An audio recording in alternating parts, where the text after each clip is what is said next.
Buenas, buenas, ¿cómo están todos? Todos por aquí, siempre muy bien, siempre con mucha alegría cada vez que me paro frente a esta cámara. Sé que después me van a ver muchos de ustedes con todo el cariño y siempre pensando en que todos estos temas van hacia ustedes y para ayudarlos mucho, para ayudarlos sobre todo y crearles esa cosquillita de estudiar, esa intención de ir a los libros, de ver qué dijo Villar, vamos a buscarlo. Y esa investigación, esa búsqueda les va a ayudar mucho.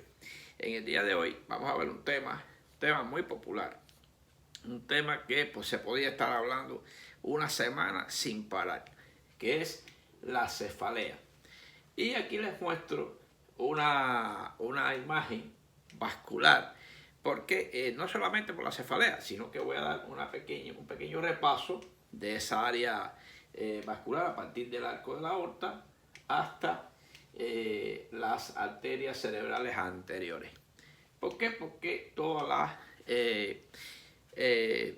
la relación que tiene la parte vascular con aquello de la migraña, la cefalea migrañosa y con lo que es la cefalea tensional, la cefalea por hipertensión arterial, cefalea asociada a trastornos vasculares. Por acá tenemos dos imágenes que muestran los senos. Vamos a ver parte de ello ahora, cuando un pequeño bosquejo general, los senos perinasales están relacionados con lo que es la cefalea también.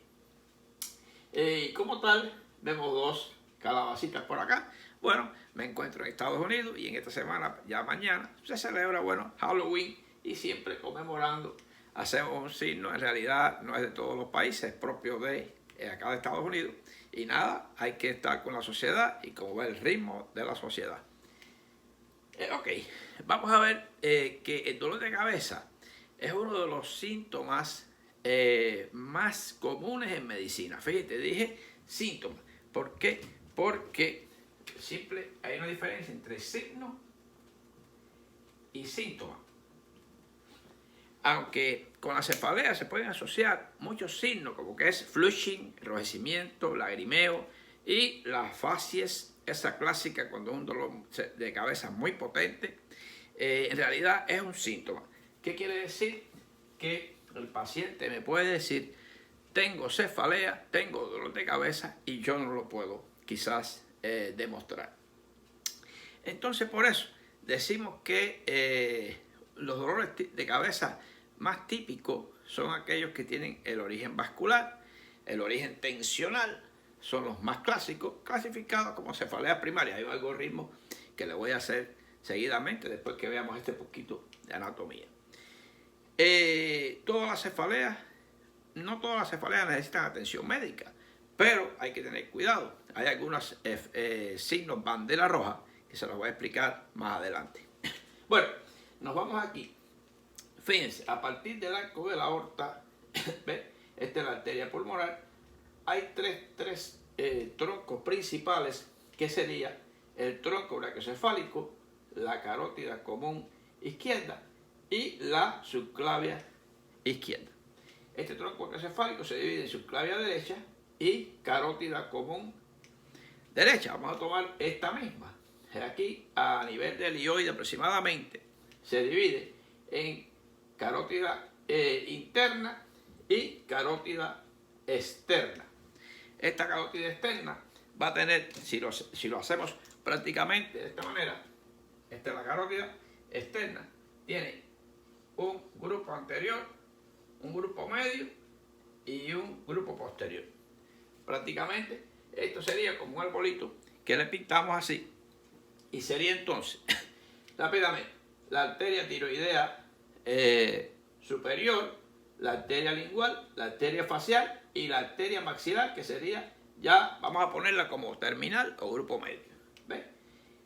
Tenemos entonces el grupo medio, que sería, vamos a verlo en este caso, la maxilar con 14 ramas aproximadamente, les mencionaré algunas, y las posteriores, que es la occipital y la esternocleidomastoidea. Esta se continúa con esta, que es la arteria temporal superficial.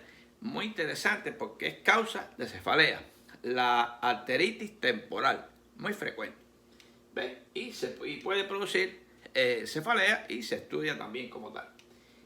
Ahora, haciendo una pequeña mención de esta arteria, sería la auricular profunda, la meningia media, que es esta, que se ve internamente, que se irriga por encima de todo lo que es, o asociada a las capas más externas que envuelven al cerebro.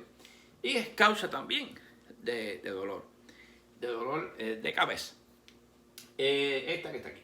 Entonces vemos cómo sube acá, o sea, aquí, hacia arriba, cerca, muy cerca de lo que es aquí, lo que es el trago de la oreja, el trago, aquí, donde se puede tomar el pulso también, el pulso en la arteria temporal superficial. Aquí, bueno, como tal, seguimos y la arteria entra a través al cráneo, a través del agujero acústico externo y va a formar parte del polígono de Willis, que ya lo habíamos estudiado anteriormente. ¿Ven?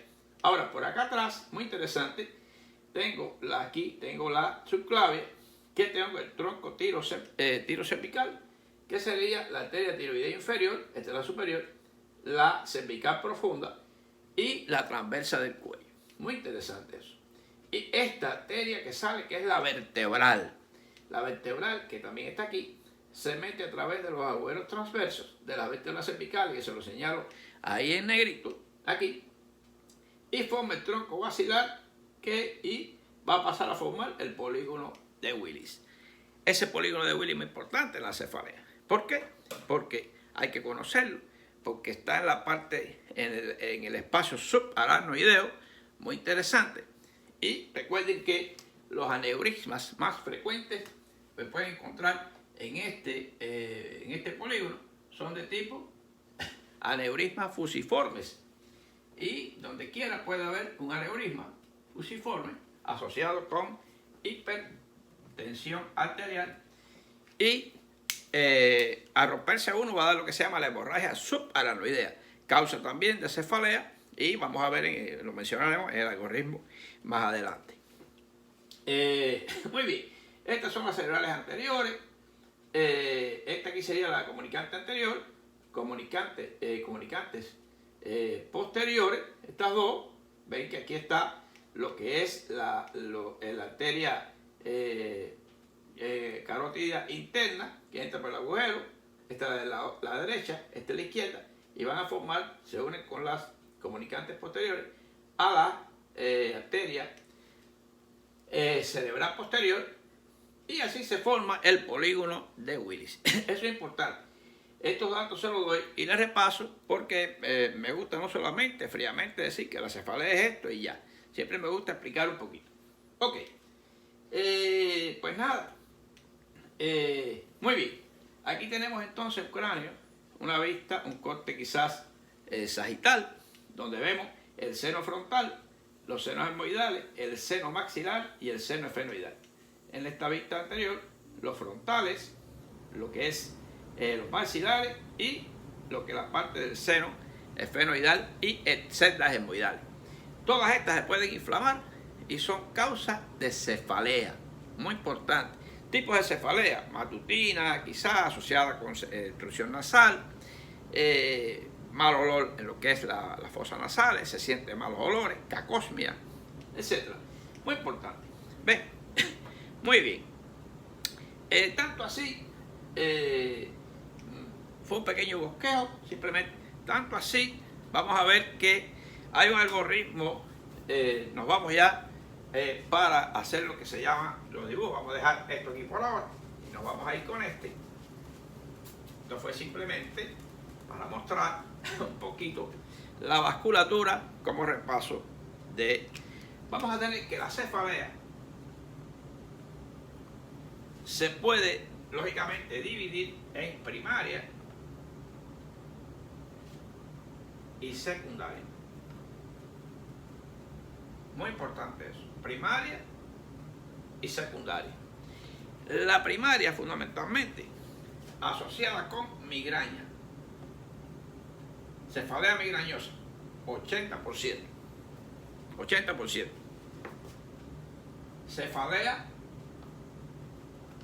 tensional, muy frecuente en nuestros días. Los movimientos sociales han aumentado, la velocidad de la vida, las deudas económicas, las deudas de alquiler, las deudas del pago de la casa, todo en la vida se mueve y nos puede provocar tensión, la ansiedad, la familia, las enfermedades nuevas que provocan tanta tensión.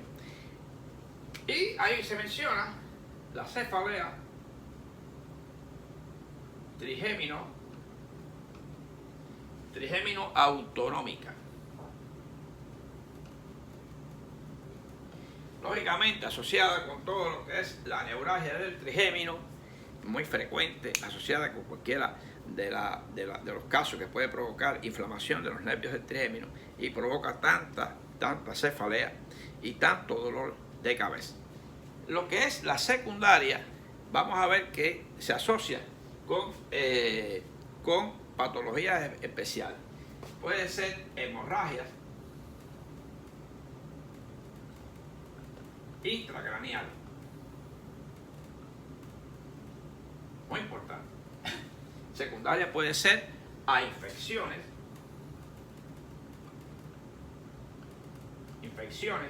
ya sea meningitis,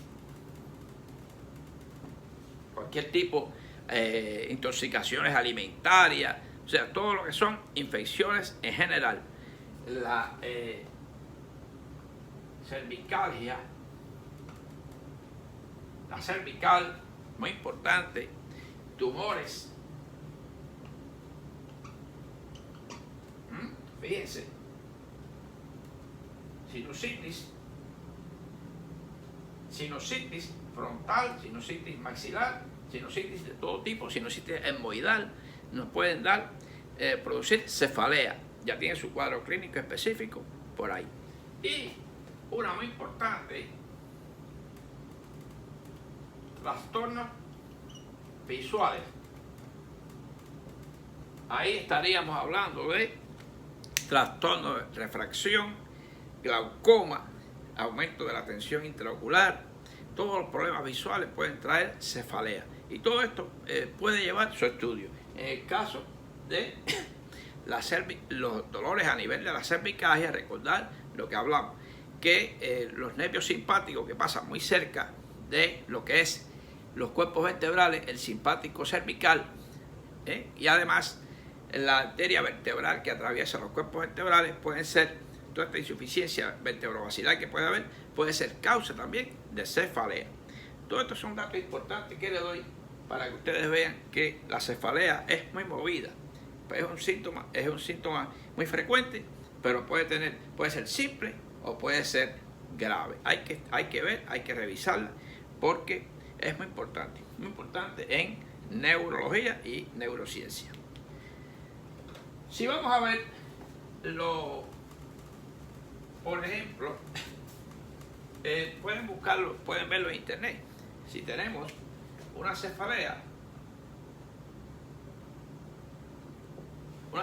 que ocupa prácticamente la parte anterior o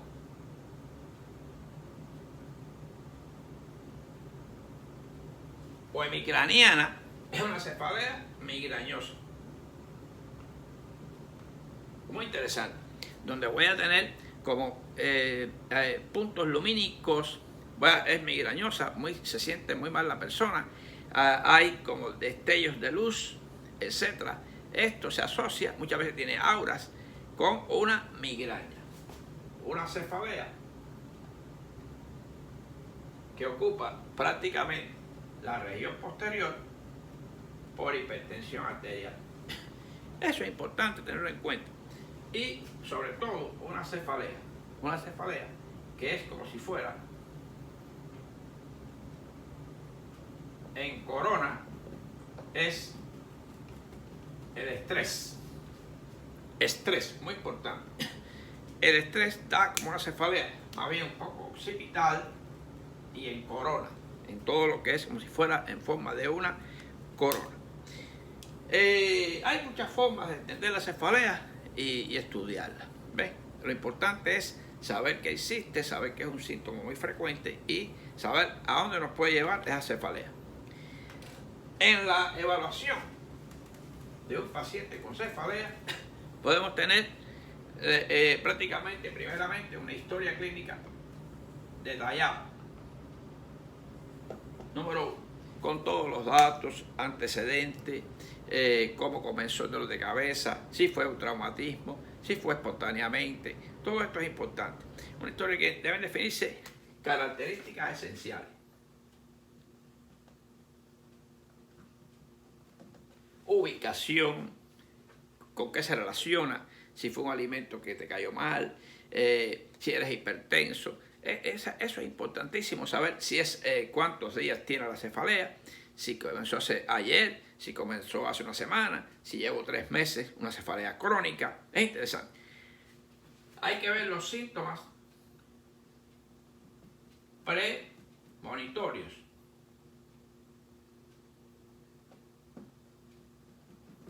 Los síntomas premonitorios, muy importante. Forma de aparición.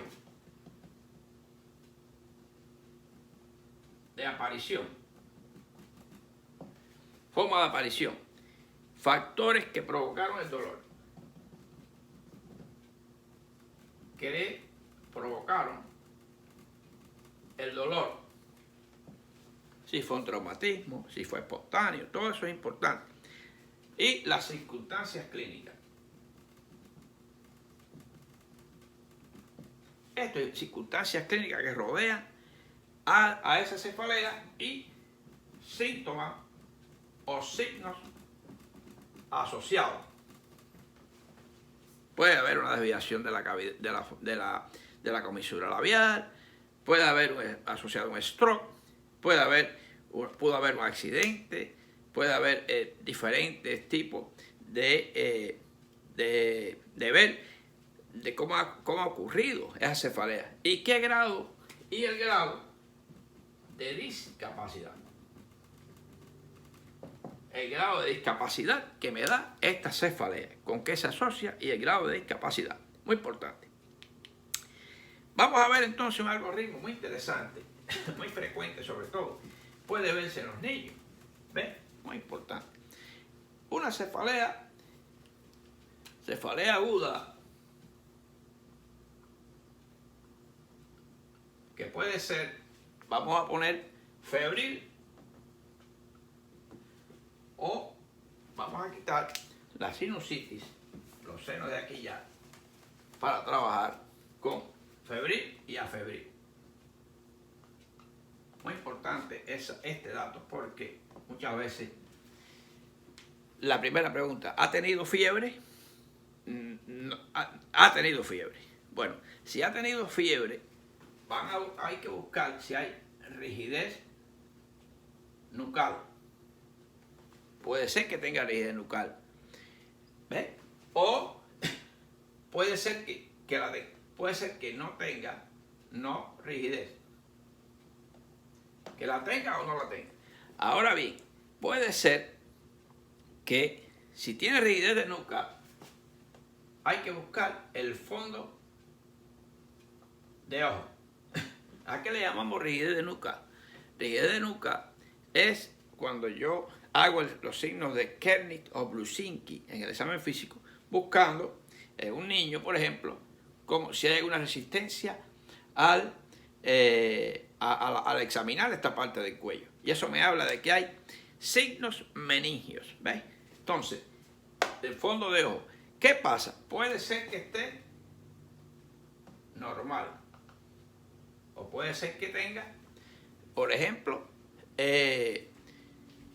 papiledema.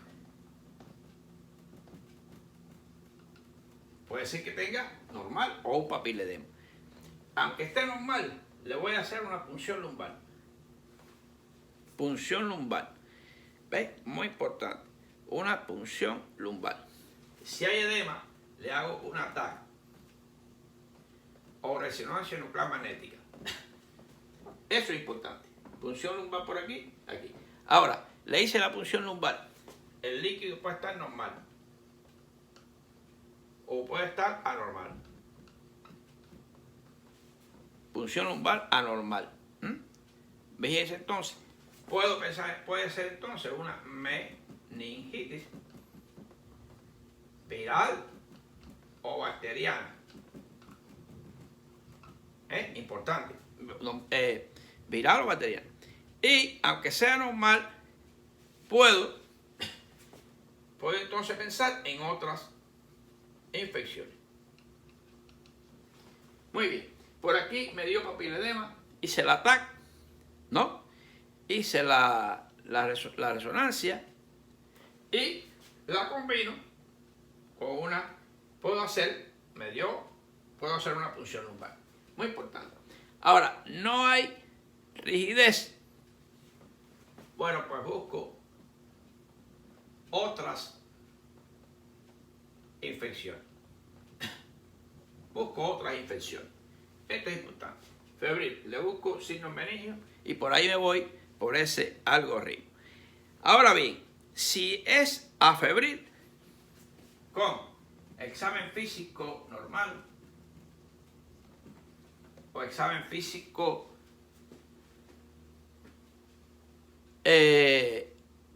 neural normal o examen físico neurológico anormal. Lógicamente, el examen físico neurológico anormal significa que hay signos de focalización, hay papiledema, aunque no tenga fiebre, pero hay una cefalea aguda, ¿no? Me voy por aquí y ahí me voy entonces a la TAC o la resonancia nuclear magnética en emergencia. Y ahí también lo puedo combinar con la punción lumbar, análisis del líquido, cefalorraquídeo y puede estar alterado o normal. A pesar de estar normal, puede ser una meningitis. Cuidado, ¿no? Una meningitis. Y si está alterado, puede ser entonces una meningitis. Y veo la presión aumentada del líquido. Tengo que hacer punción lumbar con manometría y ver si hay una hipertensión endocraniana. Ahí, ¿ven? Prácticamente. Ahora, por aquí, siendo normal, hay que ver cómo está la presión arterial, si ha habido drogas, ingestión de drogas, ¿no? Si hay antecedentes de epilepsia, etc. Miren qué interesante todo este algoritmo. Hay que hacer un control y evolución posterior. Porque el examen físico fue normal. No tuvo fiebre y fue normal. Todo bien, pero hay que estudiar el paciente porque tenía cefalea. Esto puede caer entonces una cefalea crónica por sinusitis, puede ser tensional, puede ser migrañosa, ahí yo lo evalúo. Y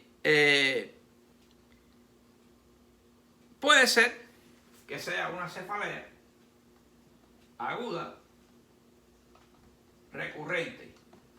Ahí entra entonces, como les digo, cefalea aguda recurrente, entra en lo que es la sinusitis, entra en lo que es la tensión, entra en lo que es la migraña. Muy bien. Este algoritmo es muy importante con relación a traumatismos, a fiebres o dividirla bien entre primaria y secundaria. El dolor de cabeza, tan frecuente que es el dolor de cabeza tensional, que tiene algunas características. Saber que es el segundo en frecuencia.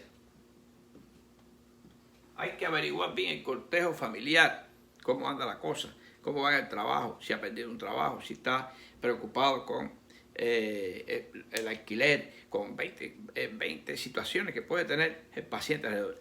En 1988, la Comité de Clasificación de Dolor de Cabeza determinó que es un diagnóstico de tensión que requiere los siguientes datos. Que al menos dos de los siguientes características de dolor. Un dolor no pulsátil,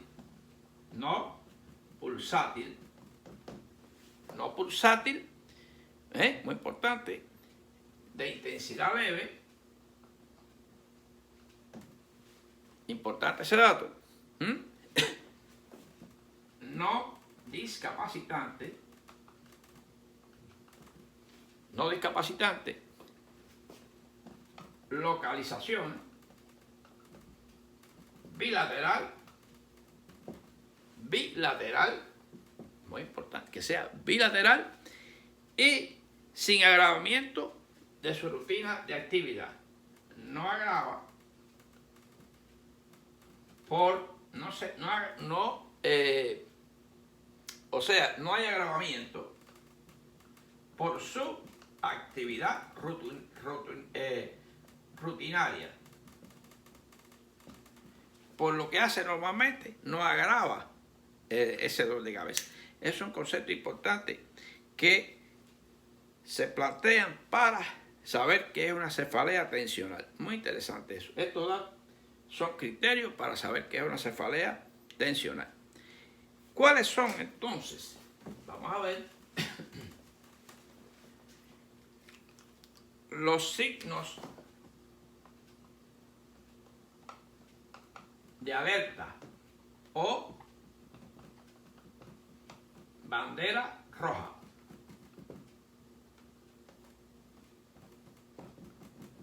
Bandera roja en lo que es la cefalea. Uno, que sea progresivamente frecuente. Uno, progresivamente frecuente en un periodo de 3 meses. Número 1, periodo de 3 meses que se haga progresivamente frecuente en un periodo de 3 meses. Inicio repentino.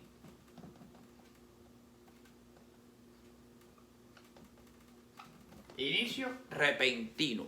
Muy importante, de inicio repentino. Nuevo inicio después de los 50 años. Nuevo inicio después de 50 años. Nuevo inicio después de 50 años. Que se agrave. Se agrava con cambio de postura. Se agrava con cambio de postura. Otros signos asociados. Ejemplo, fiebre. Ustedes vieron el algoritmo de fiebre o no fiebre. Es importante esos signos asociados. Trauma craneal reciente. Signo bandera. Y muy importante, papiledema. Cuando usted hace fondo de ojo, papiledema. Papiledema bilateral. Puede ser unilateral, es un glaucoma, un nervio óptico inflamado, puede dar cefalea, pero papiledema, un signo de focalización muy importante. Y además, signos de focalización. Estos datos son importantísimos a la hora de valorar una cefalea. Signos bandera roja en la cefalea. No es tan fácil. Una cefalea tiene muchas causas. Podríamos estar, como les dije, hablando una semana sin parar de cefalea. Medicamentos, alimentos, alergias, infecciones, todo, como les decía. Pero vamos a ir a lo más simple. La cefalea tensional y la cefalea migrañosa y los trastornos de la refracción. Si no veo bien, tengo que fijar mucho la vista. Esos músculos se hacen isquémicos, y esto provoca dolor. Y no olvidar la neuralgia del trigémino, muy importante también. Con esto, creo que, ya les digo, pudiera estar hablando más tiempo, pero no les robo más tiempo. Les despierto la curiosidad de la cefalea y por tanto simplemente estoy con ustedes y seguimos. Cualquier tema específico lo vamos a ir dando después, ya sea asociado con podemos trabajar solo con la migraña, podemos trabajar solo con otras causas, un tumor cerebral como tal, específicamente más adelante. Y nada, estamos con ustedes y siempre con ustedes. Mi deseo siempre de mucha salud y que sigan conectados conmigo para que yo siga estimulado y seguir compartiendo con ustedes estos temas. Pasen un buen día.